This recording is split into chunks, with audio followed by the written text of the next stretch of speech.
hope you're having a great day. Today we're doing a little bit of everything. We're cleaning, organizing, and then we're making two super easy, super quick appetizers. They would be perfect for Thanksgiving or any of the upcoming holidays. So we're going to start by vacuuming the couch.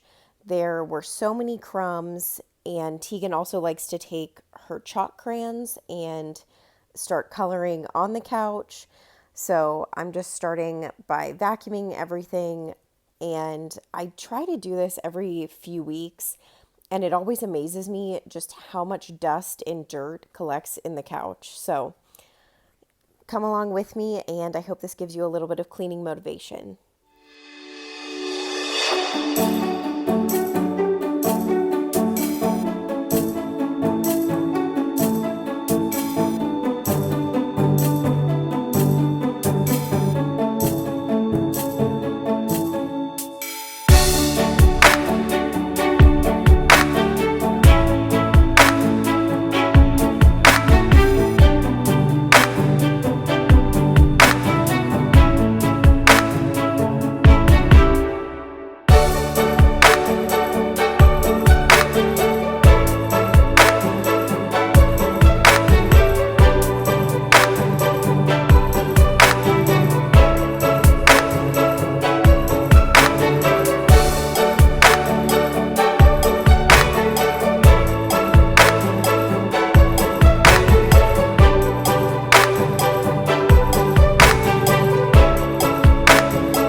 This is just showing you how much dirt and dust was picked up just from that main part of the couch.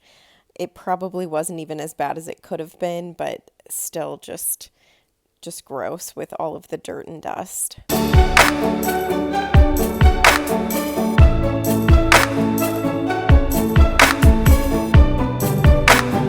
So right after I finished vacuuming, Tegan woke up from her nap, so this is the next day. I'm just throwing in a load of Tegan's laundry, and then I decided to go back upstairs and finish the couch, just taking off all of the cushions and trying to get all of the crumbs and debris out from under the cushions of the couch.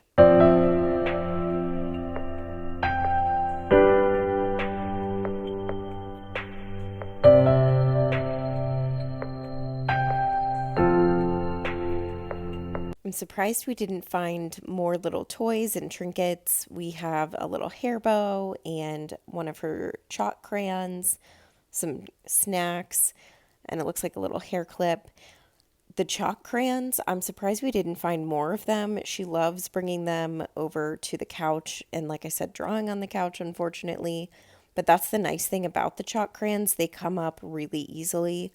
So I would highly recommend them for anyone that might have a toddler that just loves drawing, but you don't want to have to clean up crayon off your walls and floors and your couch all the time.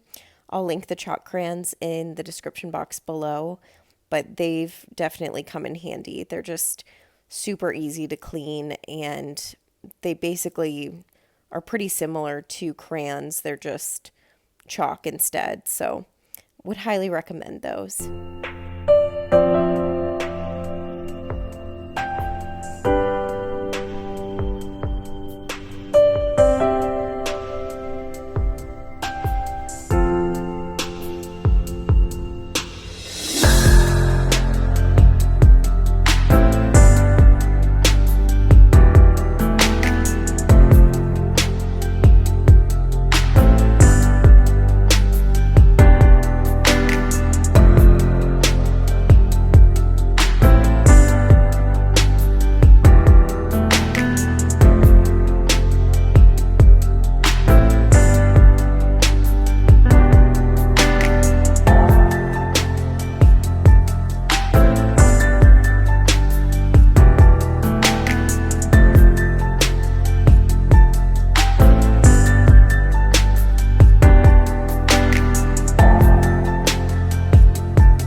side of the couch was much less full of crumbs. I'm not that surprised.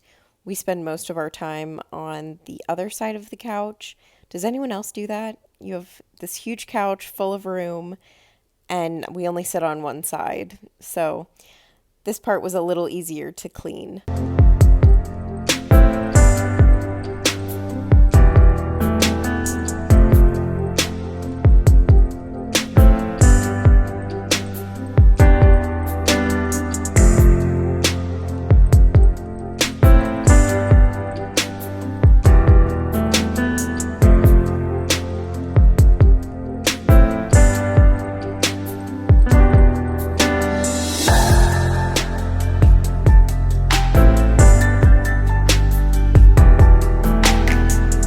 Now I'm just putting the couch back together. I had the hardest time getting the cushions back into the right place. There are two cushions that are different sizes, and then the rest of them are the same. And it was like a puzzle trying to get everything back in order. And I think even now, I think I have a couple of them mixed up, but it's fine. It all works out.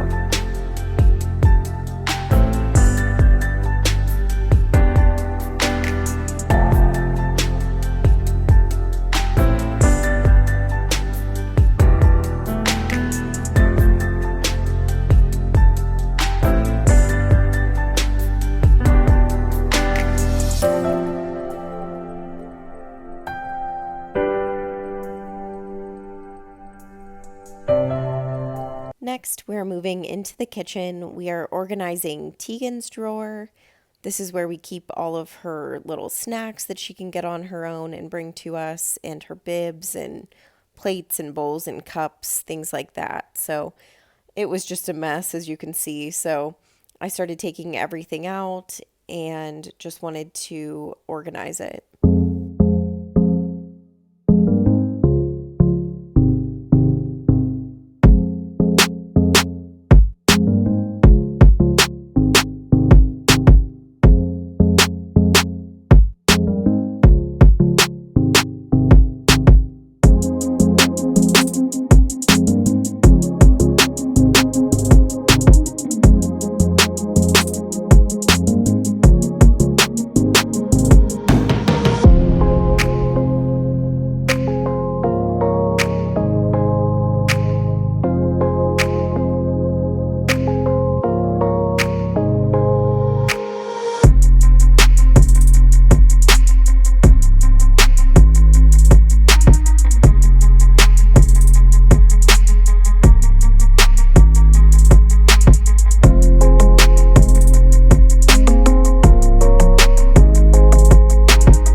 I went ahead and organized her bibs. I tried to make sure they were all in the same direction and put them in a little organizer bin.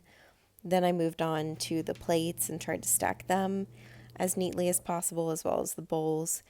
Then I moved on to her snacks. Her snacks were a little tricky because they're all different shapes and sizes, and I just tried to make them fit as best as I could.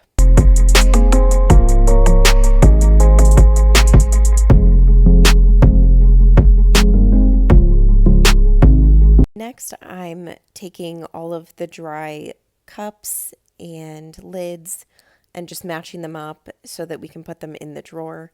This was really the inspiration for cleaning out the drawer. I was sick of looking at all of the cups and lids and just all of the different pieces on the kitchen counter. So I just matched those up and then went ahead and put those into the snack drawer.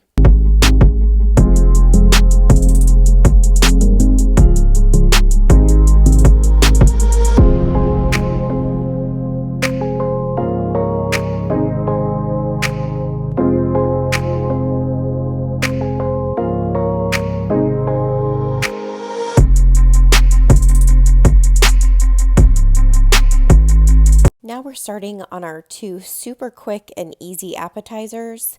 We're taking two classic casseroles from Thanksgiving. So we're taking a sweet potato casserole and a green bean casserole, and we're making them into little bite-sized appetizers. So this one is the sweet potato bites. I took a few sweet potatoes, just peeled them and cut them into about the same size rounds. And then I sprayed them with some coconut oil. You could just do melted butter, but for me, the coconut oil spray was a little bit quicker and easier. And then I just baked them. I will have the recipe linked below for both the appetizers, so don't worry about the measurements right now. Then after they baked, I think they baked for 20 minutes, and then I flipped them and baked them again for another 20 minutes until you could stick a fork through them. And then I cut marshmallows in half and just put one on each sweet potato. And then we're going to put all of that under the broiler to toast the marshmallows. My broiler is not even at all, so some you can see are a little overcooked, some are just like a little bit toastier. So after they came out of the oven, we are putting little pecan halves on them, and you just can serve them right like that. The other thing that the recipe mentioned that I totally forgot about, and they were still delicious, but you could put a little bit of maple syrup right on the sweet potatoes before you put the marshmallows on to add a little bit of sweetness, but they turned out fantastic. I would definitely recommend making these.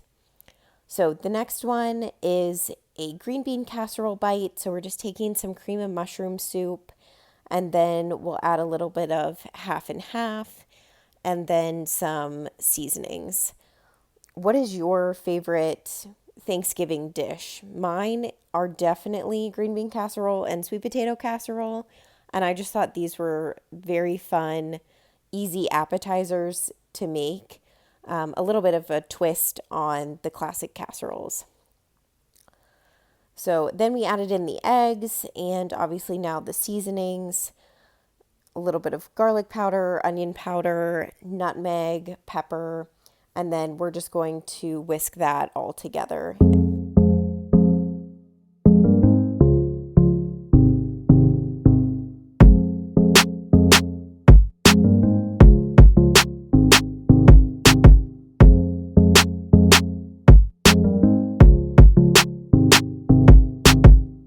Then we added a can of green beans and we're just mixing that all together, and that is going to be your filling. So the next step, I went ahead and greased a muffin tin. You could do even mini muffin tins to make them a little bit smaller bites. And then the recipe called for pie crust, but I couldn't find any, so I went ahead and used crescent roll dough, and they were absolutely delicious. I will say I did one pan where I greased the bottom and then another pan where I didn't. I thought the crescent roll dough would come up a little bit easier, and in the pan that I did not grease, they stuck pretty badly. So I would recommend, if at least if you're using the crescent roll dough, to definitely grease the baking sheet.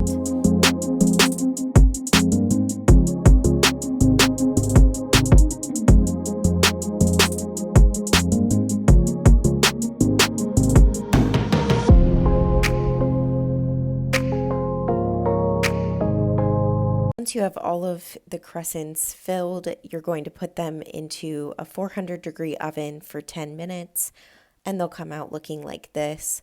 Then you're going to top them with the little crispy fried onions, and then you'll cook them again for another 10 minutes until they're golden brown. Then you'll take them out and they're ready to serve. So thank you all so much for watching. Thank you for hanging out with me. I hope that it gave you a little bit of cleaning motivation and a couple super easy Thanksgiving appetizers. So thank you so much, and I will see you guys in the next one. Bye.